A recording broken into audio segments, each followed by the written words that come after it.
So it's not about whether she's communicating to the person or not. It's not about whether she's telling them, him, her, that I don't like this behavior. It's not a prerequisite of filing a complaint. So in the first instance itself, even though one might think that this is such a trifle issue and it's not such a serious issue, but to her, it's creating an unsafe workplace, and hence that has to be reported to the internal committee. Of course, the remedies are going to be in proportion to what has happened, right? So that is for the internal committee to take care. Organizations with whom I work, I tell them that you belong to certain department. You are representative of the organization in the committee. Why don't you, even when you go on a tea break or a coffee break, why don't you talk about your role as an, a member of the internal committee? Let the people know that you're active, you would understand. Let them come and talk to you. You're open to understanding them. So the role of the internal committee, them being proactive, them going and talking to people, it being publicized to the employees, boards being put up saying that we have an internal committee, these are the members, you can contact them at any point of time. Having a dedicated, probably, an email ID where people can write to. These are things, these are steps that can be taken. A lot of time organizations do make policies. Who is reading the policies? Even as a lawyer, we kind of got used to saying that, oh, I accept and I agree, just take it and then accept it. But nobody's reading. But this is different. This policy is different. So there are measures to be taken. It's not just about formulating a policy. It's about whether it's reached in the right way. And so I generally tell managers that when you, or team leaders, when you have these small meetings, then you start with a discussion, give just 5 minutes to one aspect of the policy and discuss it with your team, so then you are aware, your team is aware, and you're able to understand the whole aspects of nuances of sexual harassment better. They might come up with questions to you. You might, you are in a position to direct them to the IC. Don't handle it yourself, because sometimes you get in the role of coaching and counseling, but you're not documenting anything. So if there's a repeat incident, we have no documents to fall back on. So the best practice is, if in doubt whether this is a case of sexual harassment or not, send it to the IC. Let the internal committee decide if it is a case of sexual harassment or not. If it is not a case of sexual harassment, they will send it to the concerned department. But if it is a case of sexual harassment, an immediate remedy following the procedure, the timeline that is set by the law, is equally important. Are there remedies available against employers? Yes, like I said, if they don't follow the mandate of the law, the appropriate government can take actions against them. But what if the employer is harassing a woman? In that case, the IC is formed by the employer. So can this case go to the internal committee? In that case, the law says that if it is the employer who is the respondent, then the case will not go to the internal committee, but it will go to the local committee. And so at every district place, there is a local committee. In your district, check if your local committee is active. We in Pune are very active as a local committee, irrespective of whether there is a case or no case. We do meet for discussions, and of course there are cases, so we have to also meet for cases. But you can go to the local committee and get their help. Now, how do you find your local committee? You can go to the collector's office or district magistrate's office. That's the collector's office, and find out who are the members of your local committee. The nodal, at least in Maharashtra, I can definitely say that the district officer for Women and Child Development Department is the member secretary of the local committee. So if you go to the district office of Women and Child Development, you will know who the local committee members are. These are the two places from where you can find out who the local committee members are, where they sit, how do you approach them, and you can file a complaint with them. What about the unorganized sector or informal sector? Since it could be somebody working in the farm, it could be somebody working at a construction site, it could be your domestic help. You cannot have a committee at home, but nonetheless, for the domestic help, your house is a workplace. So where does these cases go? These cases also go to the local committee. So every organization who have more than 10 employees, irrespective of whether they are male or female, they must have an internal committee.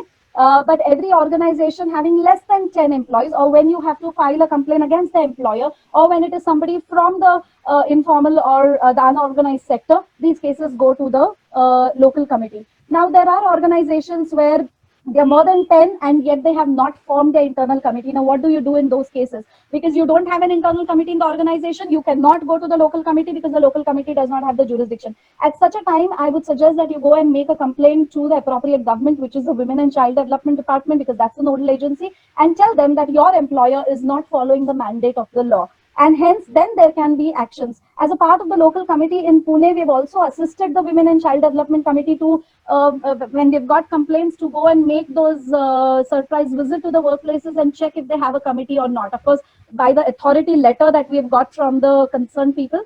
And then we've documented all of this, and then there has been a hearing where to say, okay, why is it that you don't have a committee? So in the very beginning of nascent stages of the law, we also gave them a chance, okay, we'll help you form the committee, because it was not about just punishing, it was about creating safe workplaces. But when you don't listen, and then there is still a contempt, and when you don't form a committee in spite of the help that is given, then there are actions that are being taken. So I think the local committee needs to be equally proactive. The internal committee also needs to be proactive. It is not about just punishing somebody. It is about creating safe places. It is about being able to voice, saying that, okay, this is unwelcome to me. I don't like this kind of act or behavior. And hence, preventive measures are not just about understanding law. It is about how you communicate. It is about behaviors. It is about attitudes. It's about whether you have the same sets of values as the organization. So sometimes the organization promotes these kinds of steps to be taken, but are the employees in tune with the values that the organization has set? So I think it goes both ways. It's beyond just understanding the law, is what I think. Point out that in 2013 the law has been substantially amended even in terms of criminal law, and the law now incorporates even sexual harassment as part of Indian Penal Code, and even stalking, like voyeurism, when you are observing somebody in private, and they don't expect you to be there, or if you are filming somebody with consent, but the use of that film or photograph is not with your consent, that is an offense. So somebody stalking you is an offense. Somebody following you is an offense. So all of that. So law has evolved, especially after 2013, and we need to sort of, really look into it, because sexual harassment, so far as workplace ICC is concerned, is one of the ways in which it's a milder sort of a remedy that you opt for, where the consequence would be that the person concerned will probably, his promotion will be stopped, he may be suspended, his salary may be deducted, or you may be awarded compensation. But the harsher remedy would be under the criminal law. So there are ample provisions even under the criminal law. Can I just add to this? Yes, yeah, of course, ma'am. Yeah, so like Rujul mentioned, right? So there's a criminal law that was amended in 2013, and that included Section 354A as part of sexual harassment. And then we have this other law that is specific to workplace. Now, the connection here is that, suppose I'll just go with the example that Rujul gave when she was explaining the law, and she said that suppose there's a college that's hosting a fest, and there's some harassment that happens to somebody else who's just come there to attend the fest. Now that other person may not know who the respondent is, and hence may not be able to file a complaint before the IC, because she doesn't know who the respondent is, doesn't know about the whereabouts or whatever. So what she can at such a time do, because neither of the ICs may have control over the respondent to give any kind of a remedy, at such a time this lady can go to the police and file a complaint under the criminal law. So the civil law is not in derogation of other laws. So she has a remedy both under the civil law and under the criminal law. So that's the connection that we can see even when we relate it to workplace. The two laws are different. One is a civil law and the other is a criminal law. So in a criminal law, yes, intention, motive and all that will matter. But in the civil law, it's very clear that intention will not matter, but the impact will matter. Also, the remedies under civil law are very different, and the remedies under criminal law are very different. In criminal law, it's imprisonment and fine. Whereas in the civil law, it's more about apology, it's more about stopping a promotion or not giving an increment or suspension, censure, corrective measures, counseling if required, and termination if there has to be. So again, this is not an exhaustive list, and you can keep adding to it. What is more important in the civil law is that, are you making your workplace safe? Are you making this lady feel safe? So that's more important. Now, in a criminal law, the principles are very different, and hence intention and motive and all that will matter. But remember that even in the criminal law, sexual harassment is a gender-specific law. A woman can complain only against a man, whereas in the civil law, a woman can complain against men, or a woman can complain against a woman, anybody who causes that sexual harassment. So there are differences because of the nature of the law. That's something that we have to understand. But because it is an act of sexual violence, broadly, the burden of proof will always be either on the accused in a criminal law or on the respondent in the civil law. The benefit of doubt is always given to the lady. I would like to add to what Rama ma'am said. So when we deal with sexual harassment, more often than not, it is about one comment that has been made or one, it was so the in the there was no intent is the best excuse that they come up with. Like, I didn't mean it this way.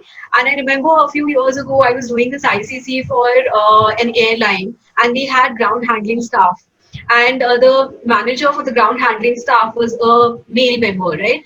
And the girl complained against the manager, saying that he comments on my clothes, etc. Now he said, no, it's my duty. I'm not doing anything beyond. I'm not doing it on purpose. I'm not wanting to sexually harass her. But when you actually look into those comments, it is a very thin line between, the right conduct and the wrong conduct. So even if, he chose to say the same thing in the wrong words, it is still wrong. He may not want it to be wrong, but, the choice of words at the end of the day, we realize were not correct. Like, for example, the instance that she had complained about was, he said, तुम्हारी lipstick बहुत ज़्यादा लाल है, तुम खुद हटाओगी या मैं हटा दूँ? Now, it really depends on how she perceived it, right? Like, he could have said it in any other way. He could have, pointed out in another way. So your intent doesn't matter. It is how you make the other person feel. So it is about the right and the wrong behavior, rather.